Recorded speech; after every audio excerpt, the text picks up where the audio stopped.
Venho de uma geração marcada por uma grande indiferença em relação ao nacionalismo brasileiro. Lembro-me de conversas com amigos na escola, quase sempre acompanhadas de comentários sarcásticos sobre as Forças Armadas, vistas como meros pintores de calçada e coisas do gênero. Apesar do tom cômico dessas falas, hoje elas me causam preocupação. As Forças Armadas de uma nação deveriam ser vistas como o ápice da excelência e da disciplina. No entanto, passamos a atribuir a elas valores completamente opostos. O mesmo ocorre com as elites políticas e artísticas.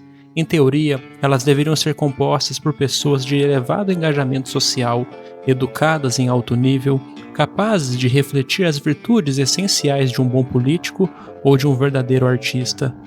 Mas nossa realidade parece distante desse ideal. Não quero aqui me aprofundar nos fatores que nos conduziram à formação dessas classes como as conhecemos hoje, pois considero isso um sintoma de uma decadência global. Ainda assim, é inevitável sentir revolta diante de tantas distorções. E é nesse ponto que surge a pergunta central: qual é o meu dever para com a minha nação?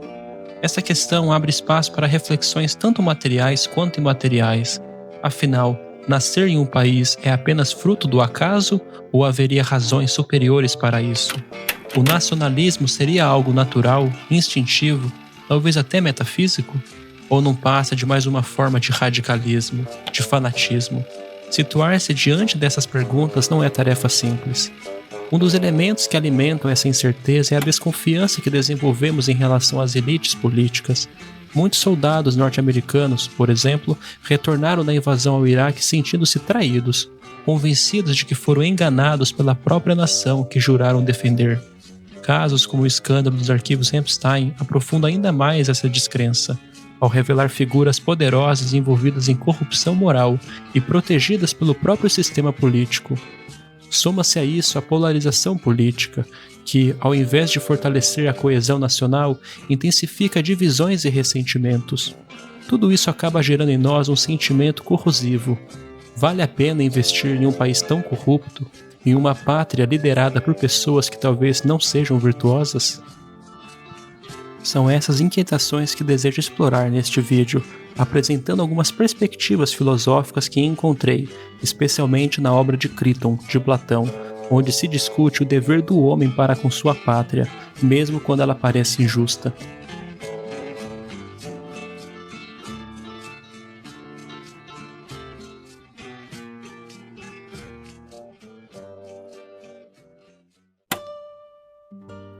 O diálogo de Críton ocorre pouco antes do julgamento de Sócrates, relatado por Platão na Apologia de Sócrates. Seu tema central é a reflexão sobre se o filósofo deveria ou não permanecer em Atenas, mesmo ciente de que seria submetido a um julgamento injusto, conduzido por acusadores que, ao mesmo tempo, ocupavam cargos de juízes. A narrativa se inicia com Críton, grande amigo de Sócrates, que planeja uma fuga para as cidades vizinhas de modo a livrar o filósofo da condenação que estava sendo preparada contra ele. Sócrates, no entanto, rejeita todas as alternativas apresentadas. Nesse diálogo, encontramos uma das passagens mais intensas da filosofia platônica, a de um homem que aceita seu destino diante de uma cidade governada por homens corruptos. Ao mesmo tempo, Platão utiliza a figura de Sócrates para expressar o idealismo e o sentido de dever que fundamentam seu pensamento político e ético. Esse aspecto revela muito sobre a sociedade grega. Naquele período, o orgulho cívico não estava ligado à nação em sentido amplo, mas sim à polis, a cidade que se nascia e da qual se fazia parte. Evidentemente, esse contexto difere bastante do mundo moderno. Contudo, essa concepção grega já nos fornece uma pista sobre o pensamento grego em relação à fidelidade por sua cidade ou, em nosso caso, para nosso país.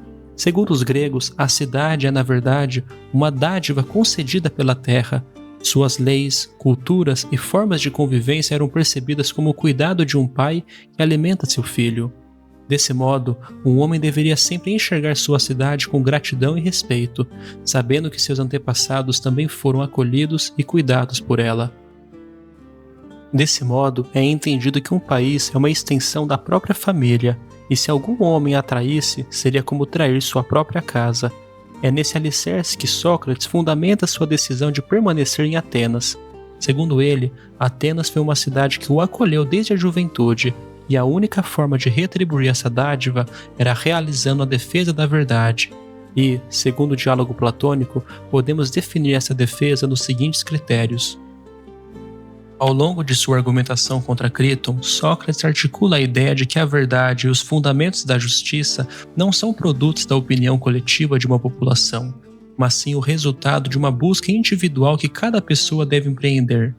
Nesse sentido, ele sustenta que não se deve levar em consideração a vontade da maioria, já que, em grande parte, essa maioria é composta por indivíduos que não foram instruídos no caminho da filosofia e permanecem presos a ilusões que apenas reforçam o erro.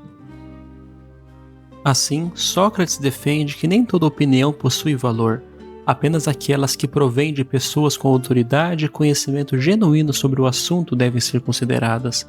Para ele, o peso de uma opinião está na sabedoria de quem a formula. No campo da saúde, por exemplo, a palavra de um médico deve prevalecer sobre a de uma multidão de leigos. Da mesma forma, na esfera da moralidade, apenas aqueles que refinaram sua alma na busca pelo bem e pela justiça podem emitir juízos verdadeiros. É por isso que Sócrates não se abala diante das acusações da multidão. Ele sabe que tais condenações não se fundamentam na razão ou no conhecimento, mas apenas em paixões efêmeras e em uma profunda ausência de reflexão. Isso também nos ajuda a compreender a complexidade do mundo moderno. Na Grécia Antiga, as opiniões eram compartilhadas nas praças públicas e nos tribunais. Hoje, vivemos em praças e tribunais virtuais, sem fronteiras, onde qualquer pessoa pode expor suas ideias, muitas vezes sem sofrer consequências. O mesmo vale para narrativas que distorcem ou até negam a realidade. Se no tempo de Sócrates os homens sofriam pela dificuldade de acessar o conhecimento, hoje sofremos pelo desafio de fazer a verdade se sobressair em meio a uma multidão de vozes falsas. Ainda assim, a argumentação socrática permanece atual. A busca por um dever que transcende a aprovação coletiva não se mede pela aceitação social, mas pela coerência lógica daquilo que se defende.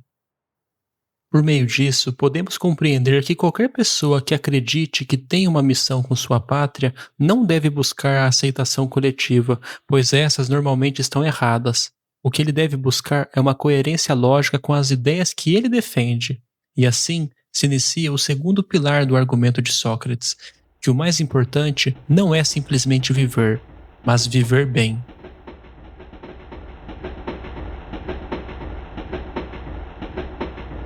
Como mencionado anteriormente, para os gregos, o dever com a cidade não apenas se assemelhava ao dever com a família, muitas vezes era considerado ainda mais elevado.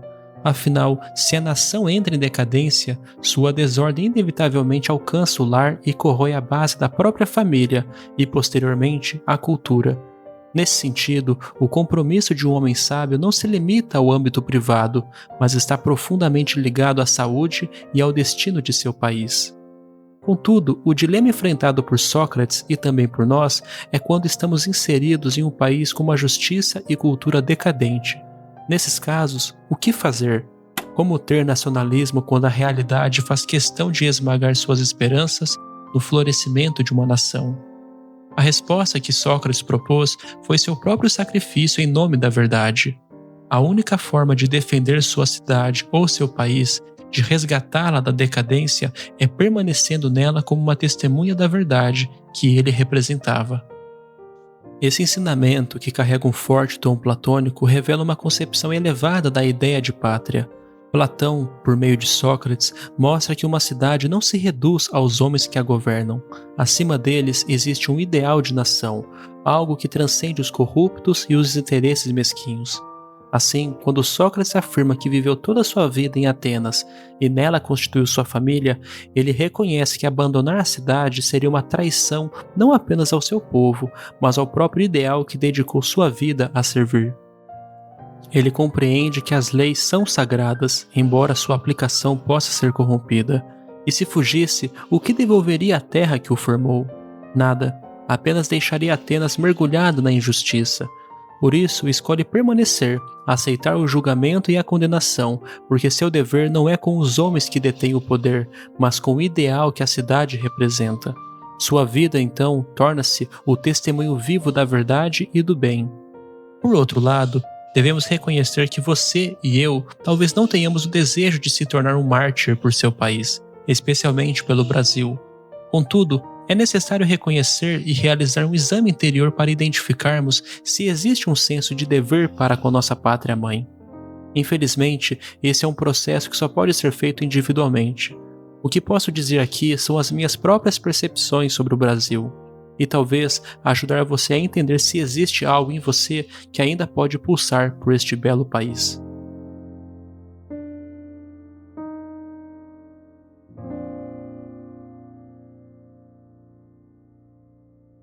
O discurso platônico e socrático apresentado em Criton foi de grande inspiração para mim, pois reconheço que o Brasil recebeu o título de País do Futuro.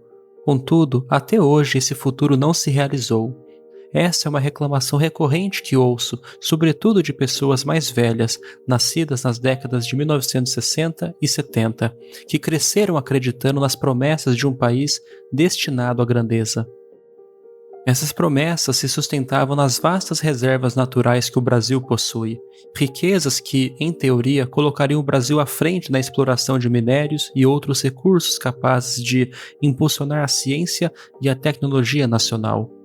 No entanto, basta observarmos a quantidade de oportunidades que o país deixou escapar para percebermos o quanto essa vocação foi negligenciada. Um exemplo explícito é o projeto espacial brasileiro, que chegou a possuir toda a estrutura necessária para se tornar uma das grandes potências globais nessa área, mas acabou sendo abandonado à própria sorte. E isso se estende a todas as esferas do país: o sucateamento das universidades públicas, o baixo investimento na educação básica, que cria uma competição desigual para aqueles que almejam ingressar nas universidades federais. O Brasil, nesse sentido, parece ser um país que corrói a si mesmo, como um organismo que, incapaz de reconhecer o próprio valor, volta-se contra suas próprias forças vitais. Contudo, encontro em Cristo uma alternativa ao pessimismo que tantas vezes acompanha o sentimento nacional. Assim como Sócrates, vivemos em meio a instituições corrompidas, a cortes e congressos dominados por interesses particulares, onde até mesmo as aristocracias utilizam o poder público como meio de enriquecimento. Ainda assim, nada disso representa o verdadeiro estado do país. Um país é, antes de tudo, uma ideia, uma porção de terra a qual o homem atribui sentido e pertencimento, inserindo ela em uma esfera muito maior que a política ou a economia.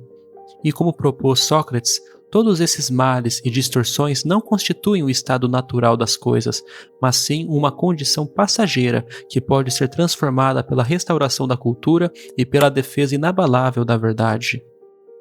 Esse processo de restauração cultural inicia-se pela educação individual, que com o tempo se expande e se torna coletiva. É por essa razão que, quando Sócrates afirma que o mais importante não é simplesmente viver, mas viver bem, ele está enfatizando a transformação pessoal por meio da virtude e da educação, em outras palavras, por meio da filosofia. Portanto, diante de notícias que exaltam corruptos, ladrões ou qualquer forma de decadência moral, não se limite a condenar o país, torne-se o oposto daquilo que critica. Em vez de repetir que o Brasil é um país sem cultura, busque ser uma pessoa culta, leia mais, aprofunde-se na alta cultura e compartilhe esse saber com a comunidade em que vive. Forme laços, ainda que virtuais, com aqueles que também acreditam nas virtudes e no valor do conhecimento. O que mais observo são pessoas que exigem da próxima geração virtudes que elas próprias, a geração anterior, nunca cultivaram. Esperam um Salvador onipotente que venha restaurar o país, quando, na verdade, o cultivo das virtudes e a busca pela alta cultura exigem esforço, disciplina e sacrifício. É uma luta constante contra a própria má educação recebida, um combate silencioso que começa dentro de cada um de nós. E se você for uma daquelas pessoas agraciadas com a capacidade de influenciar e mobilizar pessoas, seja em comunidades, grupos ou espaços de convivência, utilize essa posição para formar pessoas mais instruídas. E se for alguém comum, sem grande influência pública, ainda assim exerce poder dentro de sua casa e sobre aqueles que o cercam.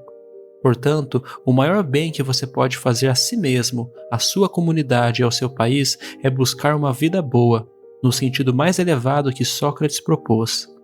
Sócrates não pertencia à aristocracia, tampouco era um político. Era um simples escultor que, após retornar da guerra do Peloponeso, decidiu dedicar-se ao questionamento e ao diálogo. Sua vida e suas ações influenciaram profundamente Platão, que, trilhando seu próprio caminho, fundou a Academia, instituição que perdurou por quase 800 anos. Dela surgiram outros pensadores, como Aristóteles, que viria a formar Alexandre o Grande. Uma única vida, vivida com virtude, razão e sacrifício pela cidade que amava, foi capaz de transformar o destino de todo o mundo ocidental. Nunca sabemos o que nossas próprias vidas podem desencadear no vasto tecido do cosmos. Por isso, escolha viver bem, pelo bem de seu país, mas, sobretudo, pelo bem intrínseco de viver em conformidade com a verdade e com a virtude. Espero que tenha gostado do vídeo. Caso queira receber mais reflexões como esta, convido a se inscrever na minha newsletter e também nesse canal. O link está na descrição.